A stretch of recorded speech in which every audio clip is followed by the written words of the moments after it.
Welcome to our channel, where we delve into the fascinating world of near-death experiences. Join us as we share gripping stories of individuals who have ventured to the other side and returned with extraordinary tales to tell.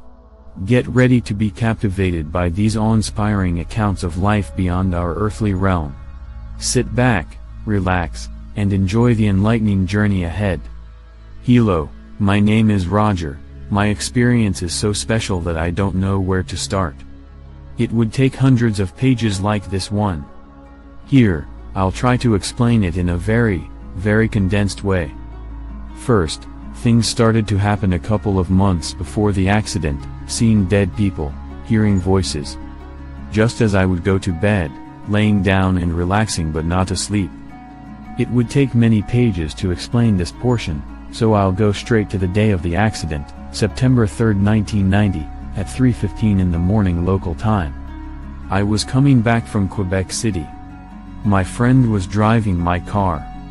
At a certain point, she lost control of it, and we were involved in a head-on collision with another vehicle. At that moment, I was projected from my body and was looking at both of our bodies inside the car. I noticed there was a little fire in the engine area, but nothing too severe at the time. Both of us were not moving and appeared to be dead. Her spirit, wasn't around me, the only thing there was her body. I remember wanting to tell my parents and friends about the accident at that moment and to say goodbye. Immediately, I was in front of them. It was now daytime. I noticed I could travel in time. My friends and parents were not able to see or hear me. From that point, I thought there was something else waiting for me. Instead of visiting the living, as I was dead, I just let myself go. In my case, there was no tunnel, as I remember from reading some NDE stories in the past. I was even waiting for a tunnel, but there wasn't one. I went into a dark place with nothing around me, but I wasn't scared. It was really peaceful there. I then began to see my whole life unfolding before me, as if a film being projected on a screen, from babyhood to adult life. It was so real, I was looking at myself, but better than a 3D movie, as I was also capable of sensing the feelings of the persons I had interacted with through the years.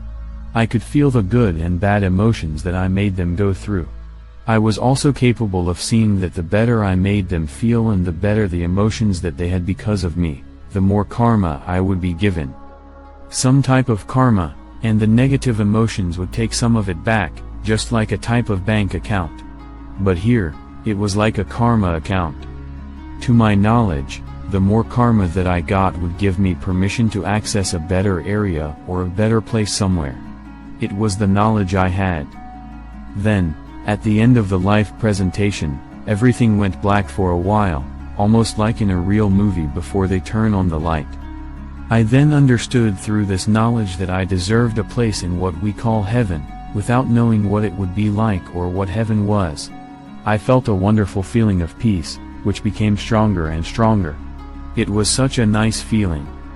In the darkness, I began to see a light in the distance ahead of me.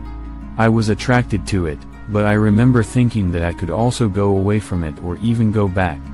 No way, I said to myself. I moved closer and closer to it. The feelings of peace became so strong, so good. In real life, I am the type of person who likes to go into details, to see how things work. I didn't want to go too fast and wanted to understand what was going on here. I then got into orbit, that's the best terms to describe it, around the light. It was like a cone of light. I heard the words, peace, joy, happiness, love, eternity. While I was in orbit around this really huge cone of light, I remember those 5 words as a whole. They became the only important thing in the universe for me. I had to get rid of everything else in order to enter the light. The feeling of peace was replaced with a feeling of love. I felt that something was preventing me from entering the light at that moment. After having analyzed it, I realized that it was the grudges that I had kept towards a few people. I had to forgive them in order to purify myself from all of the negative thoughts that I had toward them. Now that I had the permission to enter the light, I could almost touch it. I wanted to enter it, but I was holding back. In order to see more details before actually entering the light, I remember also that I was at the bottom of the light cone. After a certain time, I let myself go in. Bang, just like an explosion of love. The feeling I had before getting into the light was great, but still a feeling I could explain with human words. But inside, no way, no words can explain that feeling, except that I thought that I would die because these feelings of love were so strong. I was amazed that I could still think like I did on Earth, and at that point, I started to laugh as I thought to myself, how can I die if I'm already dead? Bring on all the love you can, I said. I knew that the light, or intelligence in it, could understand me. I thought at that point, there was nothing better, and it might be dangerous to increase the sensation of love, as it was already far better and stronger than any expectation of heaven I ever had. Yes, more love, please. The sensation of love grew even stronger, and I noticed there were different levels in the light. I had noticed at that point that I had the complete knowledge of the universe available to me, and I simply had to ask any question that I wanted to know the answer to.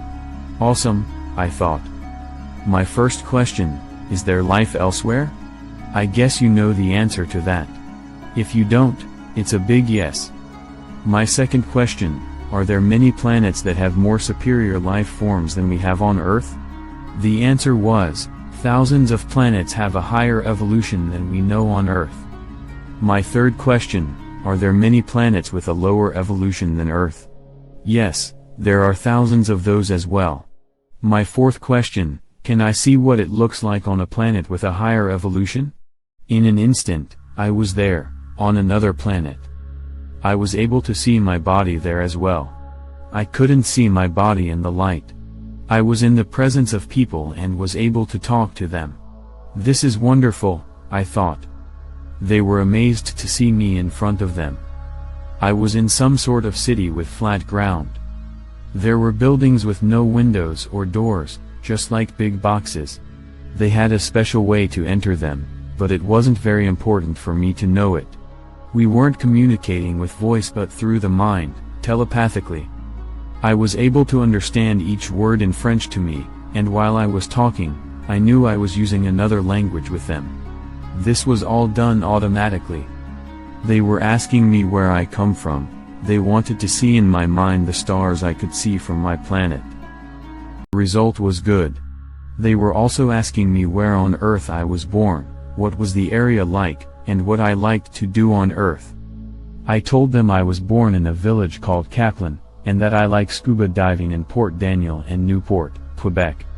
They wanted to see in my mind what it looked like, and a map of those areas. They asked me to show them if I wanted to. The result again was good, as I was capable of mentally showing them the map. They asked me how we survived, how we took in energy. I knew right away that they were talking about food, in a strange way.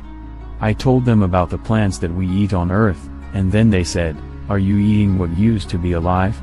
I said, "Yes." They told me, "We knew there were primitive civilizations, but not as bad as that." They were really surprised that someone coming from such a primitive world could meet them on their own planet. I asked the one representing the group, "Where do you take your energy from to survive?" They said, "We take it from the cosmic power, as you do, but directly instead of going through natural interfaces. We evolved past the point of killing."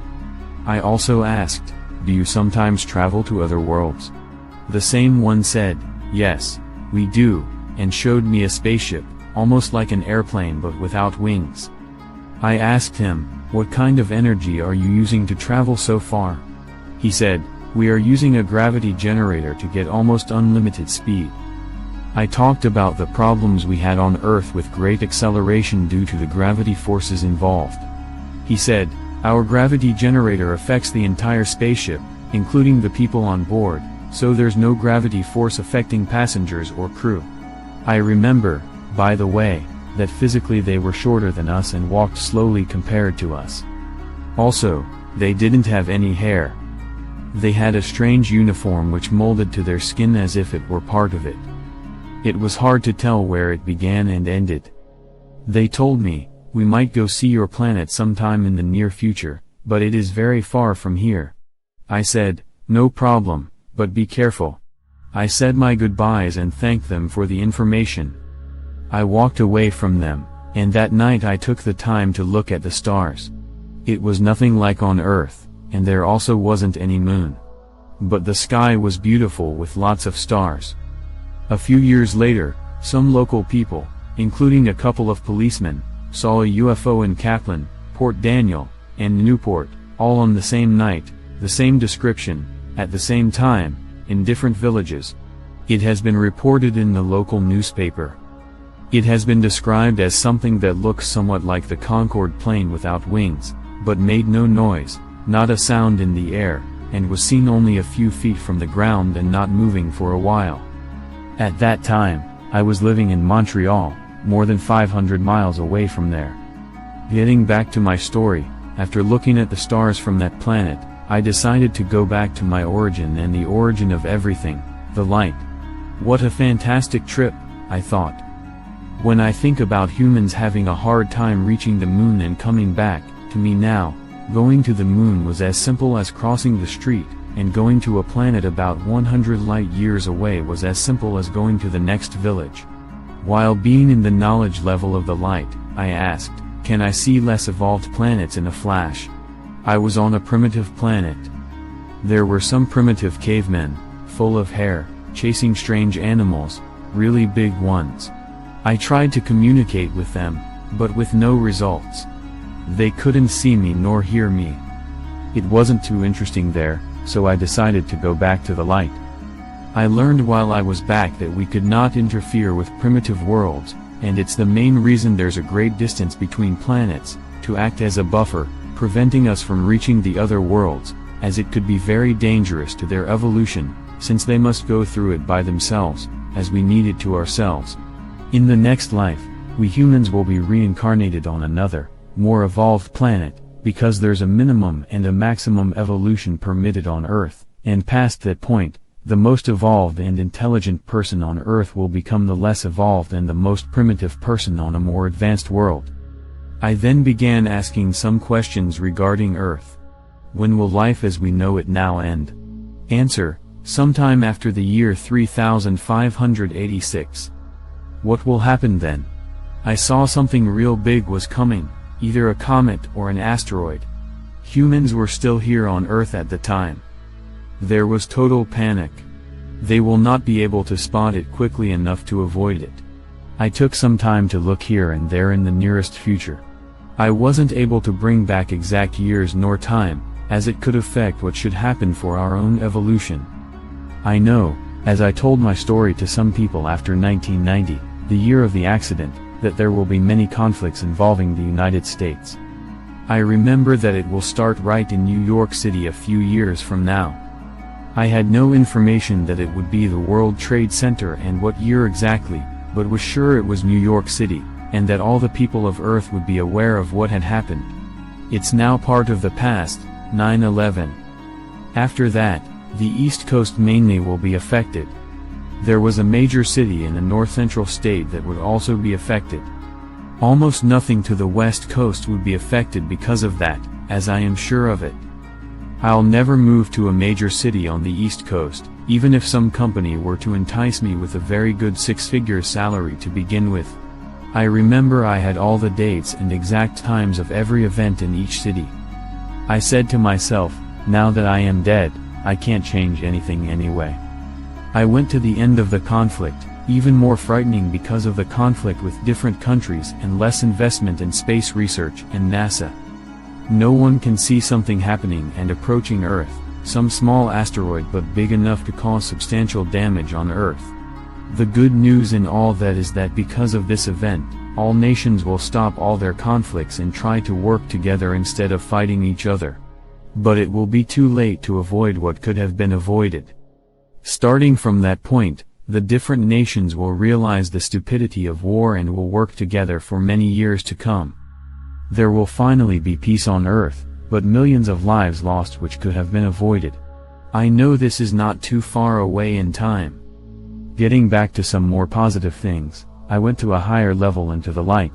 So wonderful, so much love. This is higher than the level of knowledge. It's the level of creation, as I call it.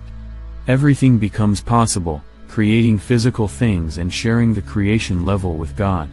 Yes, I know it's hard to believe. I didn't want to come back here on earth because I had come from a place of infinite love and beauty. But nonetheless, I had underestimated the infinite power of the light. At that instant, I formulated a wish that I'd like to return to earth in order to share this knowledge with as many people as possible. What I didn't know was that a wish formulated at this level in the light becomes reality. Upon formulating this wish, I saw myself pulled toward the bottom of the light cone, and I slowly found myself outside of it. I suddenly realized I could see my body once more. It's then that I saw my friend. She was coming toward me in the light behind me.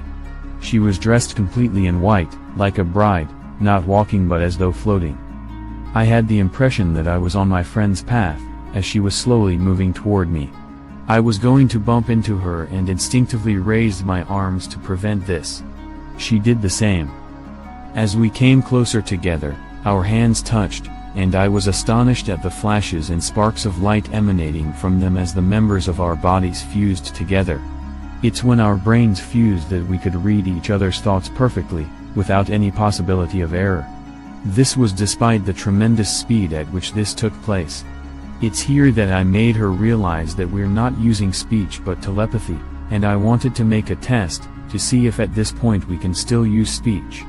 I began to talk and realized that I was using her expressions and vocabulary while conversing, but that this was taking way too long, and we returned to our new way of communication, so much faster and with feelings also. She was explaining to me that she would be staying in the light and that her time on earth was over.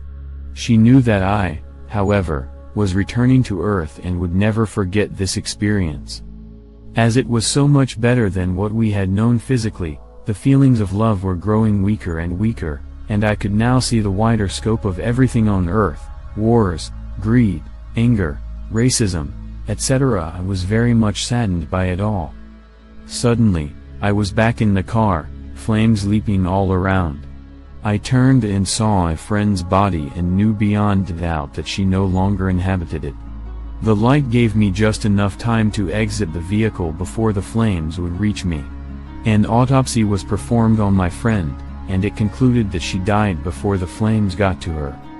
My healing process was nothing short of miraculous despite the many broken bones. The attending physician was stupefied by my progress. I had returned with a few paranormal talents and some gifts. Thank you for joining us on this extraordinary journey of near-death experiences. We hope these profound accounts have sparked wonder and contemplation in your hearts. If you've enjoyed these stories, don't forget to show your support by hitting the like button and subscribing to our channel. Stay tuned for more enlightening content in the future. Until then, may you find peace and inspiration in the mysteries of life and beyond.